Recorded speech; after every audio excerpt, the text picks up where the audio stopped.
चंदनपुर गांव अपने हरियाली भरे खेतों और शांत वातावरण के लिए जाना जाता था। वहां के किसान अपने पसीने की बूंदों से धरती को सींचते और सुनहरी फसलें उगाते थे। उन्हीं किसानों में एक था रामलाल, जो एक मेहनती किसान और ईमानदार व्यक्ति था। उसकी पत्नी गौरी और इकलौता बेटा अर्जुन ही उसकी दुनिया थे। रामलाल की जिंदगी का सबसे बड़ा सपना था कि उसका बेटा अर्जुन पढ़ लिखकर बड़ा आदमी बने। यही सोचकर उसने अपनी जमीन बेचने का विचार छोड़ दिया और खेती करते हुए अर्जुन को शहर में पढ़ने के लिए भेज दिया। अर्जुन की पढ़ाई के लिए पैसे जुटाने में रामलाल ने दिन रात मेहनत की, लेकिन वह कभी अपने सपने से पीछे नहीं हटा। अर्जुन के खर्चे बढ़ते जा रहे हैं। शहर की पढ़ाई आसान नहीं है। जानता हूँ गौरी, पर मेरा बेटा बड़ा आदमी बनेगा। मैं मेहनत करके सब संभाल लूंगा। खेत हमारी सबसे बड़ी दौलत है, इसे कभी नहीं छोड़ेंगे। चंदनपुर का सेठ किशोरी लाल एक धूर्त और लालची व्यक्ति था। उसने गांव के कई गरीब किसानों की जमीन धोखे से हड़प ली थी। रामलाल की जमीन भी उसकी नजरों में थी, क्योंकि वह गांव के सबसे उपजाऊ खेतों में गिनी जाती थी। सेठ ने कई बार रामलाल को कर्ज देने का प्रस्ताव दिया, लेकिन रामलाल ने हमेशा साफ इनकार कर दिया। धरती माँ मेरी ताकत है, इसे बेचकर मैं कभी अपने बेटे का भविष्य नहीं बना सकता, रामलाल का यही जवाब होता था। सेठ को रामलाल का यह आत्मसम्मान बिल्कुल पसंद नहीं था। उसने मन ही मन ठान लिया कि किसी भी कीमत पर वह रामलाल की जमीन हड़प लेगा। एक दिन सेठ किशोरी लाल ने अपनी चालाकी से रामलाल को गांव की चौपाल पर बुलाया।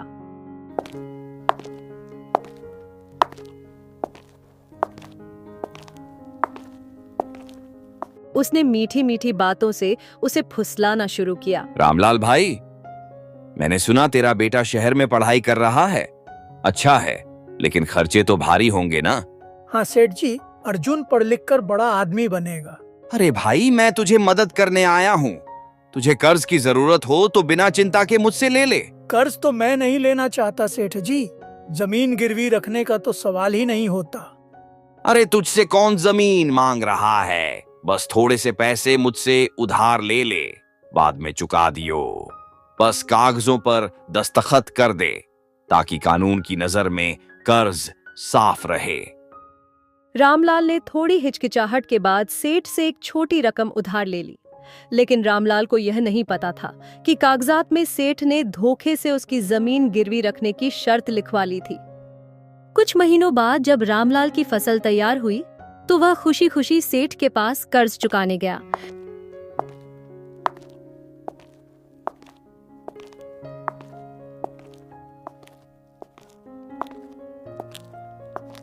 सेठ जी ये लो तुम्हारे पैसे, अब कर्ज खत्म। पैसे तो ठीक हैं, पर ये जमीन तो अब मेरी है। कैसी बात कर रहे हो सेठ जी, मैंने तो अपनी जमीन नहीं बेची। ये देख, ये तेरे दस्तखत हैं। अब ये जमीन मेरी हो चुकी है। ये धोखा है, मैं पंचायत में जाऊंगा। रामलाल टूट चुका था। उसकी आंखों में आंसू थे, लेकिन उसने हार नहीं मानी। उसने गांव के पंचों के सामने अपनी बात रखी। भाइयों, सेठ ने धोखे से मेरी जमीन हड़प ली, मैंने तो सिर्फ कर्ज लिया था। हम तुम्हारे साथ हैं रामलाल। सेठ का अत्याचार अब नहीं चलेगा।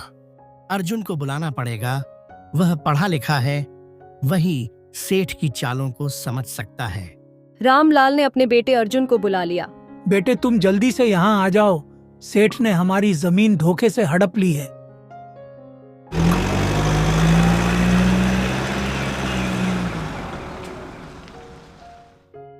अर्जुन आ जाता है।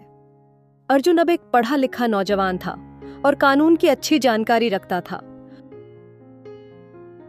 उसने दस्तावेजों को ध्यान से पढ़ा और कहा, ये दस्तावेज पूरी तरह से अवैध हैं। पिताजी, सेठ ने धोखाधड़ी की है। बेटा, पर वो बड़ा आदमी है, हम कैसे लड़ेंगे? कानून बड़ा है पिताजी, अब सेठ को उसकी सजा जरूर मिलेगी।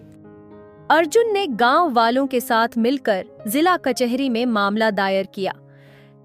सेठ किशोरीलाल को लगा कि वह अपने पैसे और ताकत के दम पर यह केस जीत जाएगा, लेकिन अर्जुन ने उसके हर दांव को नाकाम कर दिया।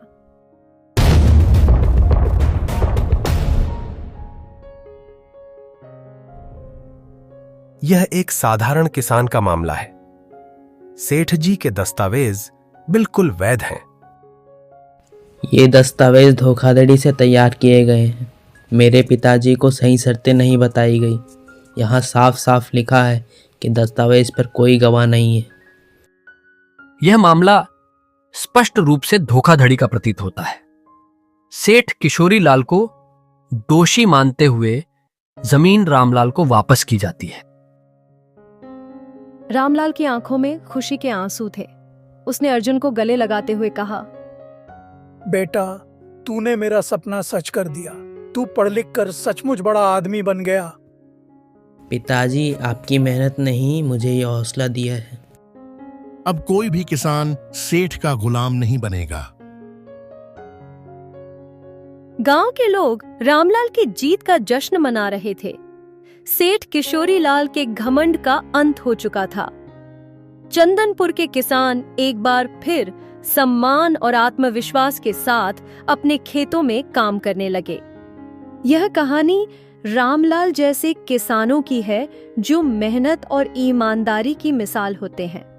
अर्जुन की शिक्षा ने यह साबित कर दिया कि ज्ञान ही सबसे बड़ी ताकत है।